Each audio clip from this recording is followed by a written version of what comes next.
मराठा आरक्षणाच्या मुद्द्यासाठी मनोज जरांगे पाटील यांनी पुन्हा एकदा मुंबई जाम करण्याची घोषणा केलेली आहे। ते ज्या मार्गाने मुंबईत येणार आहेत त्याच्या आधी त्यांना नवी मुंबई लागणार आहे।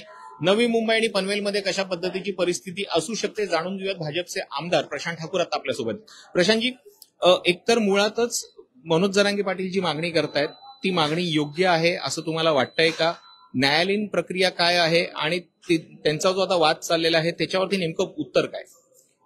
खरं तर या राज्याचे मुख्यमंत्री म्हणून सन्माननीय देवेंद्र फडणवीसजी यांनी 2014 ते 19 या कालावधीमध्येच या संदर्भातली प्रक्रिया सगळ्यात पहिल्यांदाच चालू केली आणि त्याच्यानंतर खऱ्या अर्थानं आरक्षणाच्या बाबतीमधल्या हालचाली या म्हणजे आपण म्हणूया कालबद्ध पद्धतीनं व्हायला सुरुवात झालेली आहे।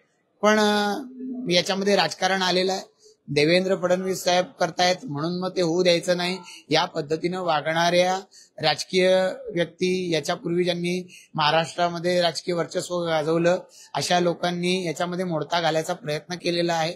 अनेक सामाजिक संघटनांना उचकवण्याचा प्रयत्न झाला आणि त्या माध्यमातून कुठे ना कुठेतरी याच्यात मोडता घातला गेलाय। 2.5 वर्ष जेव्हा महाविकास आघाडीचं सरकार होतं त्यावेळेला याच्या बाबतीमध्ये कुठली हालचाल झाली नाही दुर्दैवानं।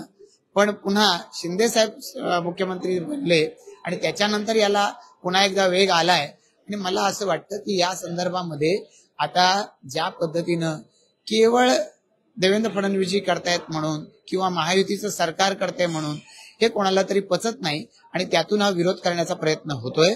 या पद्धतीनं हे म्हणजे जे काही हालचाली चालल्या आहेत, मनोज जरांगेजी असतील किंवा त्यांच्याबरोबर त्यांच्या बरोबरच्या अन्य संस्था असतील, राजकीय पक्ष आडून जे पाठिंबा देत आहेत हे यापूर्वी आपणच उघड केलेलं आहे। अशा परिस्थितीमध्ये सरकारच्या माध्यमातून उचललेले गेलेले पावलं हे अतिशय योग्य आहेत।